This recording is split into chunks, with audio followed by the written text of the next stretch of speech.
Hey guys, what's up? Welcome to Zooty Pickups. In today's video, we'll be talking about the Adidas Yeezy Powerphases in the core black colorway. So these are the third Powerphases to come out in between Adidas and Kanye West. The first ones were a cream white colorway. The second ones were a gray colorway. And now we have these core blacks. So I've been waiting a while to pick these up. I was honestly in the market for a all black leather sneaker, and these kind of fit the bill perfectly. They were actually pretty easy to get. Stock numbers were pretty plentiful. They retailed for $120, which is not too hard to swallow, especially for a Yeezy shoe. So yeah, here they are. So I think there is a lot of controversy on the internet surrounding these shoes. A lot of people are saying this is not a real Yeezy. This is kind of like a pseudo Yeezy.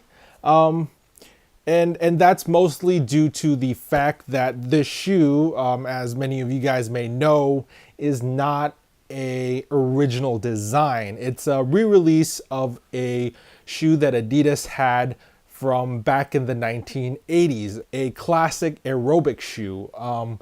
I'm not exactly sure if that shoe in the 80s was called the Powerphases, but they look pretty much identical. So Adidas just kind of pulled an old design out from the archives. Then they kind of rebranded it with the whole kind of Kanye West Yeezy name and threw in the Calabasas branding on the side here and kind of tried to release it as a new shoe.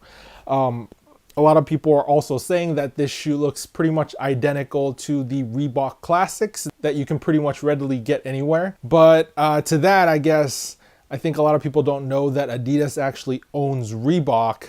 So they're essentially the same company. So they're not really copying each other. So since it's pretty much the same company, it is understandable that they share a lot of the same designs. But all that being said, I do kind of have to agree that this is a pseudo Yeezy because, you know, if Kanye didn't have a direct hand in the design of the shoe, I guess even with the Yeezy name, I don't think we can call it a true Yeezy. But I mean, does that even matter? That's just the label, right? As long as the shoe is a good shoe and is well designed, I think it doesn't really matter. So let's go ahead and find out if it is actually a well-designed shoe. So going into the features, one thing that directly struck me right as I opened the box was the color of the overall shoe, and that's the first thing I want to talk about. So I'll try to get the color grading on this video correct so you guys can see the correct color. But all the pictures on the internet, you know, it looks like a black shoe. It's called the Core Black Yeezy Powerphase. So I thought it'd be a black shoe. So I pull it out of the box and lo and behold, it is this very dark charcoal color. It's not a black shoe. So it's a very dark charcoal that is close to black, but definitely not black. I would say it's kind of like a graphite color, you know, like the color of a pencil. And it pulls it off really well because honestly, like, if you're wearing a all black leather shoe, you kind of run the risk of looking like a food service employee, you know, like those non-slip traction shoes. And that is definitely not a look that you want to go for. This kind of the graphite, the dark charcoal type coloration here on this shoe helps you avoid that look. With the leather and everything, it gives it kind of this premium look and feel. So speaking of premium look and feel, let's talk about the leather quality.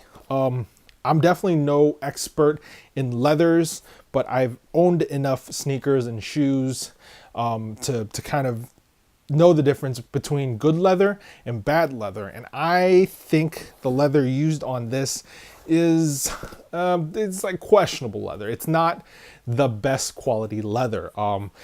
It's not horrible either, but it does kind of feel a little cheap to the hand. I mean, it's supple leather, but it does not have that premium, like full grain leather feel. That being said, I think, you know, in this style of shoe, it does work. I mean, it would have been nice to see like maybe tumbled leather or a more supple leather, but the material they used, it does kind of work here. So let's look at some of the panels here. You have the toe panel right here that pretty much takes up the entire front of the shoe. You got some perforations right there. And moving along to the medial side, you have the classic Adidas 3-stripe branding right there. And you can see the 3 lines are stitched into the shoe. And as you can see, there are some holes here on the side for a little additional ventilation. Above there, you can see the Adidas logo embossed directly into the shoe in green and red. And you can see here, you have some Calabasas branding in gold leaf lettering along the side of the final stripe. Moving to the medial side of the shoe, you can see pretty much the exact same design elements going on, except we don't have the Adidas branding on the top or the Calabasas branding at the end of the last stripe. Moving to the back of the shoe, you have a very Stan Smith-esque heel tab wing right here, but there is no branding in this instance. Moving along to the front, you have a pretty plain tongue that is done in this faux leather material. This leather is not the same material as the leather used on the sides of the shoe, the rest of the upper. This is a totally synthetic type feeling material, but it is lightly padded to offer a little bit of comfort. I would also like to note that it is not gusseted, so it does move around a lot. On the inside of the shoe, you have some mesh panels that line the heel area right here, but these mesh panels end pretty much right along where these stripes start, and you have just the fuzzy inside of the leather for the rest of the shoe here, down the midfoot and into the toe box. Moving on to the outsole, you can see that at first I thought it was like one big outsole piece, midsole and outsole piece, but you can see that right here the midsole is actually exposed. It is a EVA midsole that is exposed right here, and you can see the rubber outsole. It kind of rises up and covers the heel area and the forefoot area. On the bottom of the outsole, you can kind of see some capacitor designs going on here to give you some tread, but otherwise, apart from that, nothing too significant to notice. Oh, actually, there is one thing I would like to point out, and it's the fact that it's like an extremely narrow outsole. You see how narrow that is? We'll talk about that in a little bit. So that pretty much covers all the features of the shoe. Let's talk about the fit and comfort. In terms of fit, true to size, I think, is the way to go for this shoe. It is a pretty roomy toe box, but it does not run big in terms of length. So you'll have plenty of room, especially in the toe box. And this material, the leather material that they used, is extremely thin and it's very stretchy. So I don't know if you can see this, but if I put my fingers in here, you can pretty much see each individual finger moving in there. Because this leather is so stretchy, it kind of almost acts like fly knit or, prime knit, giving the toe box a lot of give and stretch. That means your foot can move around easily and makes it feel really comfortable and spacious. The midfoot area here is also really spacious. I have a very high midfoot and I have a lot of issues with midfoot areas being tight on my shoes, but that was definitely not the case for the Powerphases. Very roomy shoe, definitely true to size. However, that being said, this shoe is not without its faults. Comfort definitely takes a big hit here. One main thing that I'd like to point out is this stitch line here. You can see here there is a stitch line going along the toe right there. And this you can feel this stitch on the inside of the shoe right here. So if you're wearing this shoe with no socks or even thin socks, you can feel the other side of the stitch, and it's really bumpy, and you can kind of feel the crimped leather kind of under the stitches, kind of like the jagged edges, like right along your toes. So when you put your foot in, and your toes kind of slide to the front of the shoe, you will definitely feel the stitches and the crimped leather, which is really unpleasant.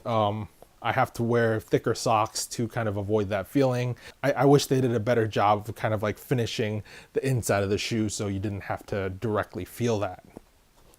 Another thing I have to point out is the fact that the tongue is not gusseted. I mean, this is more of an aesthetic thing, but it always like moves to the side for me like this, and it's kind of annoying. I wish it was gusseted.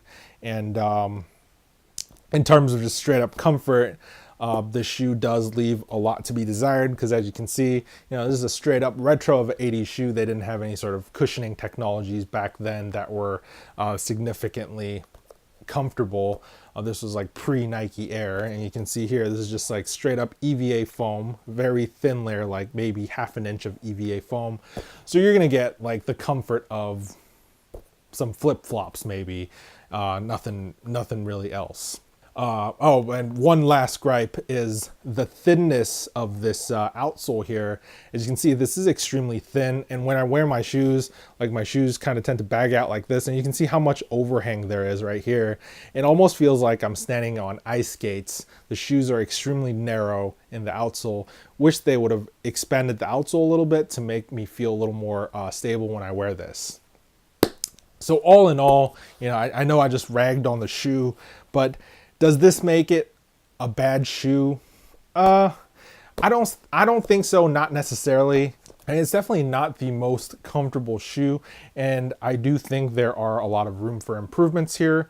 I do wish that when they released the shoe, you know, Adidas and Kanye would have sat down and thought like, like how could we improve this shoe from the 80s instead of just releasing this old retro model? Because there's definitely a lot of things that I would like changed about the shoe. Maybe put in like a boost midsole or something like that. Gusset the tongue, or, you know, change the toe box design a little bit. I don't know. There's definitely a lot of things that they could have done better. But all in all, you know, for a cheaper, like kind of like entry-level Yeezy, you know, I think it gets the job done. It's overall a very good looking sneaker from the outside. The leather quality is I mean, visibly it's pretty good. It goes well with a lot of outfits. So in terms of just like a fashion everyday shoe, I think it fits the bill pretty well. So yeah, I hope that answered any questions you guys had about this shoe. I am going to throw these on feet so you guys can see what they look like. And once again, thanks for watching. I'll see you guys in the next one. Bye.